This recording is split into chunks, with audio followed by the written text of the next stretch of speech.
Hello everyone, कैसे हैं आप सभी। आई होप आप सभी ठीक होंगे। तो आपका मेरे यूट्यूब चैनल कुल्लू मनाली में स्वागत है।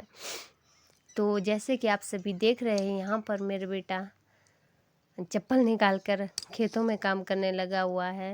तो हमारे गांव के बच्चे इसी तरह से खेतों के काम करने में कोई शर्म महसूस नहीं करते हैं। तो इस तरह से मेरा बेटा अपनी ही मर्ज़ी से खेतों में मेरे साथ आया था। तो इसकी इच्छा कर रही थी, तो ये सबसे पहले इसने ये काम स्टार्ट किया है। तो मैं अपने खेतों में लहसुन की निंदाई करने के लिए आई हूँ। तो आज मैं ज़्यादातर अपने खेतों में ही काम करूँगी, लहसुन की निंदाई, प्याज की निंदाई।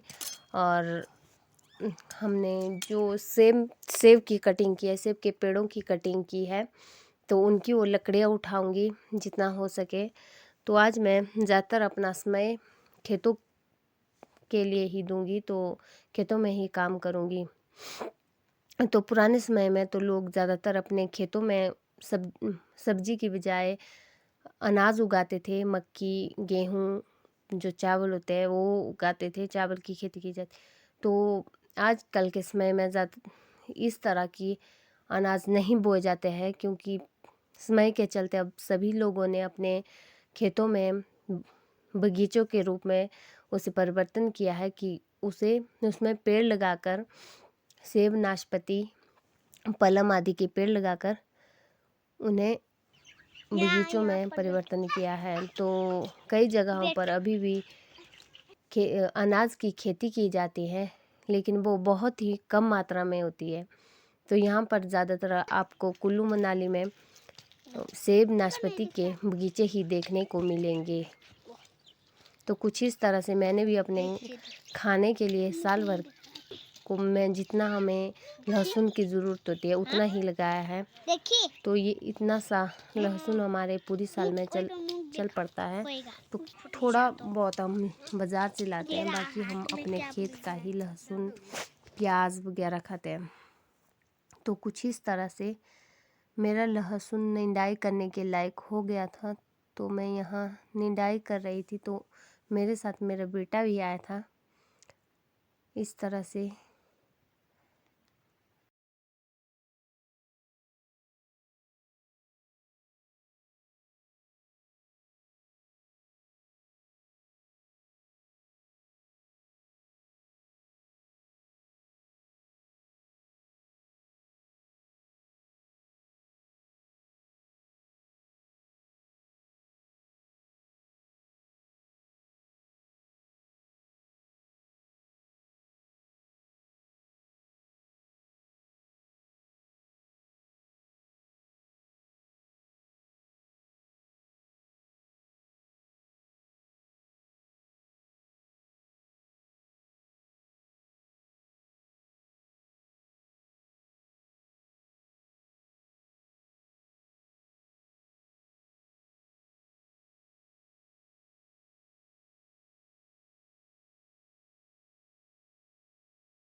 तो यहाँ मैं अपने प्याज की निंदाई करने लगी थी। तो यहाँ उस समय यहाँ ये लड़की आई थी। तो ये नेपाल की है, इसका नाम माया है। तो ये मेरे से बच्चों के साथ खेलने आती है रोज़। तो मेरी जो लड़की है वो इसकी फ्रेंड है। तो वो अपनी छुट्टियां मनाने अपनी नानी के घर चली गई थी। तो ये अकेली बोर हो रही थी, तो इसलिए ये मेरे साथ यहाँ पर बैठी हुई है। तो चले इससे करते हैं कुछ बात। बोल दे कुछ। नहीं। क्यों? नहीं। कुछ तो बोल दे। नेपाली में बोल दे, सब नमस्ते बोल दे। कैसे बोलते हैं? नमस्ते। ये तुम्हारे यहाँ बोलते तुम्हारे। और क्या बोलते हैं? तो यहाँ मैं रेस्ट करने के लिए बैठ गई थी और ये यहाँ बेसब्री से इंतज़ार कर रही थी कि कब आंटी बैठे और कब मैं मौके का फ़ायदा उठाऊं। तो इस तरह से ये यहाँ पर निंदाई करने में लग गई थी।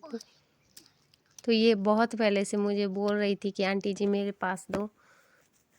तो इसने मौका देख के ही ये पकड़ ली।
तो ये देखिए कुछ इस तरह से मैंने अपने निंदाई के साथ साथ थोड़ी सी लकड़ियाँ भी इकट्ठा की थी। तो ये हर साल हमारा काम होता है, क्योंकि हर साल ही पेड़ों की कटिंग की जाती है। सेब, नाशपाती, पलम, तो हर पेड़ की कटिंग की जाती है। तो इसे हम ज़्यादातर हमाम में जलाने के लिए उपयोग करते हैं, क्योंकि हमाम में ये बहुत ही अच्छी तरह से जलती है। तो मैक्सिमम कुल्लू मनाली में इसे हमाम में जलाया जाता है। तो यहाँ मैंने अपने गुलाब की कलम लगाई है। तो इसे मैंने पिछले साल इस तरह के डब्बे में लगाया था। तो ये डब्बा भी ख़त्म हो गया है और मेरी जो गुलाब की कलम है वो बहुत ही अच्छी तरह से ग्रो कर रही थी। तो इस साल मैंने इसे मिट्टी में लगाने की सोची है। तो आप भी कुछ इस तरह से इसे पहले डब्बों में लगाकर, अगर ये अच्छी तरह से ग्रो करेगी तभी आप मिट्टी में लगाएं। तो मैंने भी इसी तरह से डब्बे में पहले लगाई थी। तो ये दोनों ही अच्छी चल रही थी। तो इस साल मैं इसे मिट्टी में लगाऊंगी, क्योंकि डब्बे की बजाय मिट्टी में ये जल्दी ग्रो होती है। ये 1-2 साल के बाद इसका अच्छी तरह से पेड़ बन जाएगा और इसमें फूल भी लग सकते हैं। तो एक तो मैंने ऊपर ही लगा ली है, तो एक मैं यहाँ लगाऊंगी। तो इसे आप जो हमारे पेड़ों की, जो फूलों के पेड़ों की कटिंग की जाती है, तो उससे ही मैंने रखा था। तो आप भी उससे रख सकते हैं। तो इसे मैंने हल्का हल्का छोटा छोटा काट कर सीधे ही उस डब्बे में डाला था। तो ये बहुत ही अच्छी तरह से ग्रो कर रही थी। तो आप भी ऐसे रख सकते हैं। ऐसा नहीं है कि इसे लगाने में कोई मुश्किल है, मुश्किल की कोई बात ही नहीं है। तो इसे इसी तरह से आप डायरेक्ट भी मिट्टी में लगा सकते हैं। ऐसा नहीं है कि इसे डब्बे में ही लगाना पड़ता है। तो इसे आप सीधे ही मिट्टी में भी लगा सकते हैं। तो मैंने देखने के लिए लगाया था, एक्सपेरिमेंट समझ लो। तो उसके लिए मैंने पहले इसे मिट्टी में डब्बे में लगाया था, ताकि अगर ये अच्छी तरह से ग्रो होगी तभी मैं मिट्टी में लगाऊंगी। तो ये दोनों ही अच्छी तरह से ग्रो हो गई थी। तो इस तरह से मैं यहाँ अब इन्हें मिट्टी में लगा रही हूँ। ये देखिए, ये मेरी जो खुदाई करने की होती है, तो इसे हम किलनी कहते हैं। तो ये भी टूट गई थी लास्ट में। तो ये शायद ये कच्ची हो गई थी। तो जो इसकी लकड़ी होती है ये समय के साथ कच्ची हो जाती है। जैसे जैसे बहुत टाइम होता है तो वैसे ये कच्ची होती जाती है। तो ये हमारे जंगलों की लकड़ी होती है, तो इसे हम जब मर्जी ला के लगा सकते हैं। तो इसकी सेफ्टी के लिए मैं कुछ इस तरह से लकड़ी लगा रही हूँ। तो इसे मैं दोनों साइड, तीनों साइड लगा लूँगी अच्छी तरह से, ताकि यहाँ पर कोई जानवर या कुत्ते वगैरह बैठे ना।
मैंने अपने फूलों को लगा लिया था। तो इसी के साथ करते हैं अपने ब्लॉग की एंडिंग।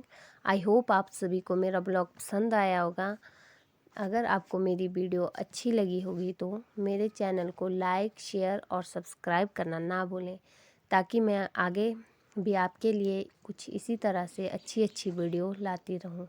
तो ये है मेरे गुलाब के फूलों के पेड़।